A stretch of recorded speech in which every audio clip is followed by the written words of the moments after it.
true hippie.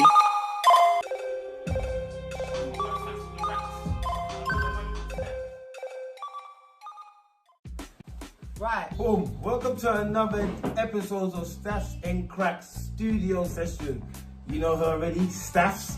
For the first time ever, we've got a female artist on the platform, Davina.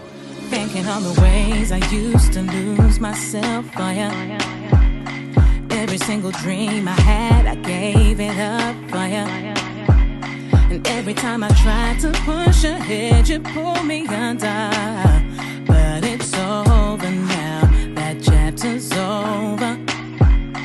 I'ma push my chest out. So Davina, what do you think of the music right now, the music scene in the UK? Like, what do you think of the music as a whole? I think it's improved a lot.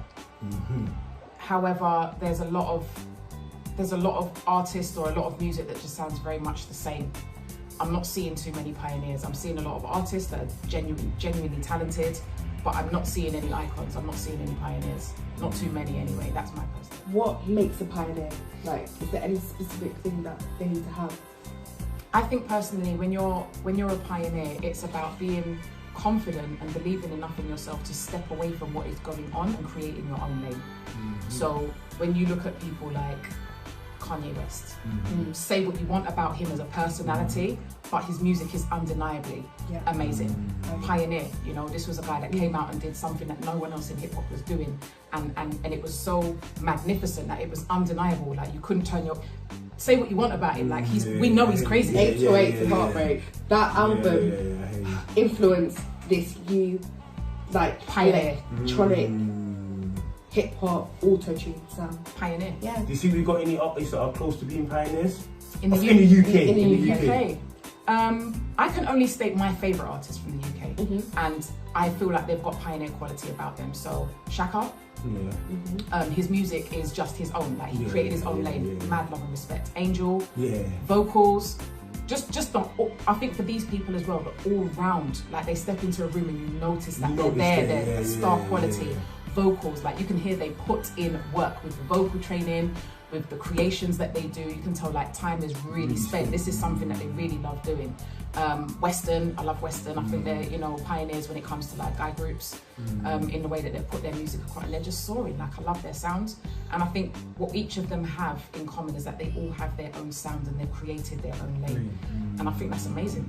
Do you think there's any females in the game right now that you're really liking, or you don't? Right My now? favourite female in the game right now is Queenie. Like, Queenie. That's like, I know her on a personal level as well, but I've seen her on camera, I've seen her off the top of her head, and I'm just like, yo, my G, can you give the rest of us a chance? Can we get time to, like, I've seen her freestyling and she's passed it to someone in a couple of seconds, he took too long, so she just came back in again. I was like, babes, you can't do something like that. Females come together like that in music. They do, but they could come together way more than they do. But I always feel like the industry pits them against each other in the sense of you're better than her, and it's always like a clash instead of coming up as a. It's that way on purpose. Like, the thing is behind the scenes. From my perspective anyway, I'm very good friends with Queenie. I'm very good friends with Ione, another artist. I'm very close friends with Kelly the Rock, you know, and we go to each other's shows where we can.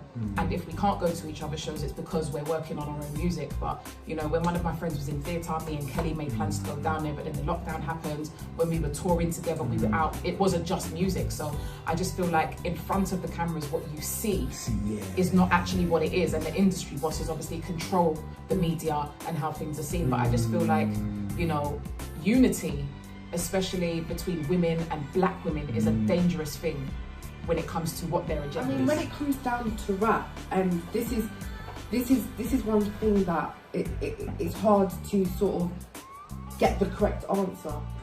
There's always that sense of competition, and that's kind of the culture of the rap. Rap battles, rap clashes. What do you think draws the line between people clashing for culture, or people just straight up wanting to see someone do bad? Like, because I think it's just respect. It's having respect for that artist. Because, like, if you look at, like, say in America, Remy Ma is the biggest female battle rapper to come out of New York. There is no denying that. and we can see Remy Ma go pound for pound with somebody as a battle rapper and shake hands at the end of it. You see what I'm saying? And then you get culture. Exactly. Right. And then it gets to a point where, okay, it's battles, so yeah, who's got the best bars and who's got the best flows and who's got the best play with words and them kind of things there. When you start getting personal and start talking about, you know, things that that has nothing to do with rap culture, that's when it just becomes an out and out disrespect. And then when it becomes that is when the media gets involved, like, yeah, you know, we're gonna pick this one. But do you think there's rules in battle clashing? I don't think there should be rules. I think battle clashing is clashing. Like, anything goes in a rap battle.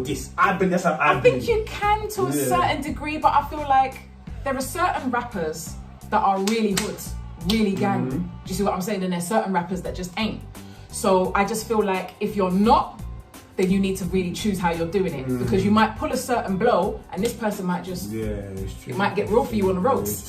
But do you think people should, once they get into a battle, I'm not talking online, like back and forth, but say if we've gone to a venue right now, do you think there should be an overall rule of everything said here, you can say it, but it doesn't mean it's going to resort to don't resort to violence. Because you know what you're getting into slightly. Yeah, definitely. But I just feel like, again, it's the respect levels. Like when you watch battle rappers on the road, you can see that, yeah, they're going as hard as they can and they want to be the best person and the person that comes out on top, but there's still a mutual respect there. What's happening in the industry is that there's just blatant disrespect going on. And when that happens, a lot of the time it's between black women as well. The industry's like, yeah. So can you tell us like more about your music? What have you got planned or in store for 2021? New year, new beginnings. I'm at the moment, I'm writing, I'm working on a mixtape at the moment. I'm not going to say too much more about that, but Tim Westwood heard a few tracks, like my demos, and was like, send that come. Whenever she's done, I need to have that. So I'm really looking forward to some fire. I'm hoping so. I'm hoping you like it, but you know, like there's a few checks it has to go through before I say, all right, that's gonna make it or that one's not. And I run it through by Praise 24. I run it by Affix from 25, which are like the most critical rappers and artists that I know. And if they're like, I mean, Affix thinks everything is rubbish, thinks everything's shit, thinks everyone and everyone's shit, and he's just constantly disappointed.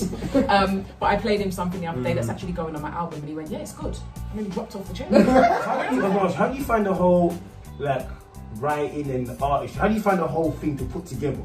Is it quick to put together for you? Do you find it easy to come up with ideas and concepts and be creative? And I think if I've got like the right tracks, and for me, as I said, like it's a lot for me is about strings. Something about that just evokes certain emotions out of me.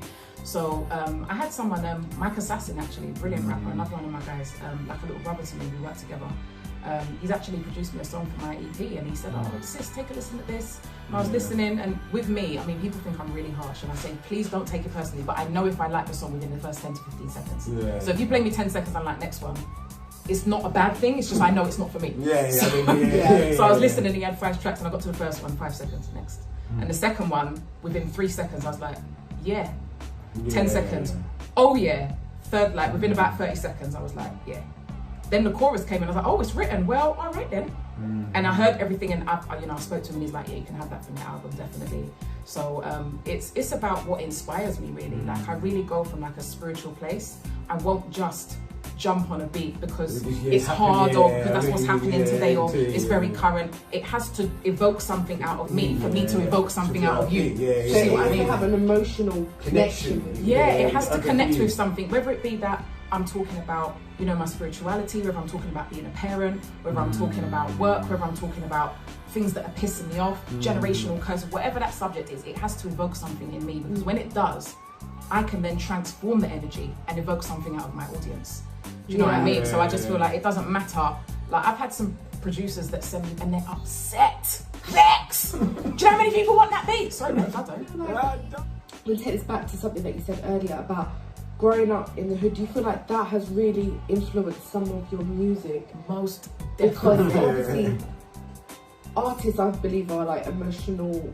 We know how to express our emotions in music. Transform energy. Yeah, and you know, the more experiences that you go through and you come out the other end, the better the music can go. It can go into a wider perspective. Do you feel like that's fueled some of the tracks that you've done or the ones that you're working on your mixtape? I think if you listen to anything that I've written myself, you will hear that, whether it be it's in the lyrics. A lot of the time when people who haven't heard me do music, when they listen to my music, they're like, do you rap? And I'm like, no, I don't. But I listen to a lot of hip hop music.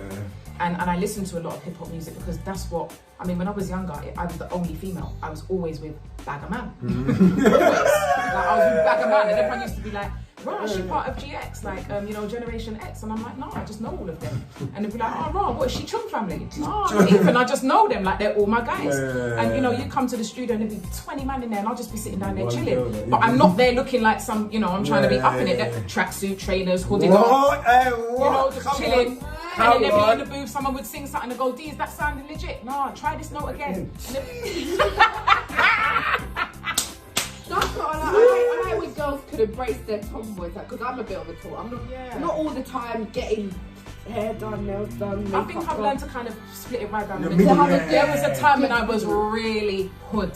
Like even the tracksuits I wear now, I'm still a tracksuits, Uggs, trainers kind of girl, but they're a bit more shaped now. I used to wear them like 2-3 sizes too big. I used to have a hood on, it be set down here, you couldn't see my face.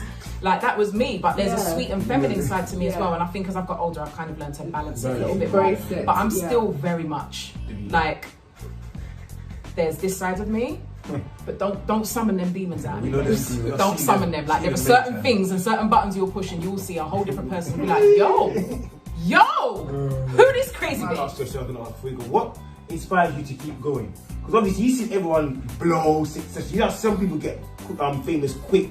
Like, you see how these young artists have come, like H and them, and they've blown quick. And you're still here doing your craft. Right? You're not at that level yet, but you've been working hard and doing it. But, so when you see people coming past you, I'm not obviously feeling that way, but when you see that artist coming like past you and you think to yourself, how do you keep inspiring yourself to keep on going no matter I don't listen to other people's music. Okay, yes. You don't look into what they're doing. I don't. Well, the thing is that a lot of the artists that have blown in this country, I probably don't know the levels that they're on. I don't listen to mainstream radio. I don't really listen to mainstream music. Like I might be, like for instance, I might have come here, you guys might have been playing something, I might be like, oh, who's that? Oh, you know, it's Dave East. All right, because that's how I came across Dave East. Literally, I was at my friend's house, he was playing the Survivor album. I was like, yo, beat after beat is just banging. Who is this? It's like Dave East. That's how I got onto him, not because I heard him on the radio. Fabulous as well, you know. I haven't heard none of Fabulous's stuff on a bit. Summertime Shootout 3. Good Lord. Davina, you got anything to say before we go to the fans? What is your, you know? the people them, you know what I mean? The people, look out for me. The internet's a mad tough crowd. Remember, I always say this to people, the internet's a tough crowd. It is a very tough crowd. What do you have to say to the people them, What do you have to look forward to Davina 2021? Oh, my EP, not EP, I keep saying EP. My mixtape will be ready in April. My album will be ready in August, and my lingerie line will be ready by the end of the year. Ooh! Okay. Where can they find you on the socials? Davina Music, DAVINAH Music, all one word, and that's right every platform. Alright, we're signing out. Studio session. We're kind of Hey everyone, thanks for watching this week's episode of staffz&crackz Sessions. We hoped you enjoyed it. Obviously every Friday is staffz&crackz Sessions. Every Wednesday is a day in the life. Thank you for all the subscribers, all the support, all the lovely comments and the likes. We see it. So thank you so much, and please stay tuned for more.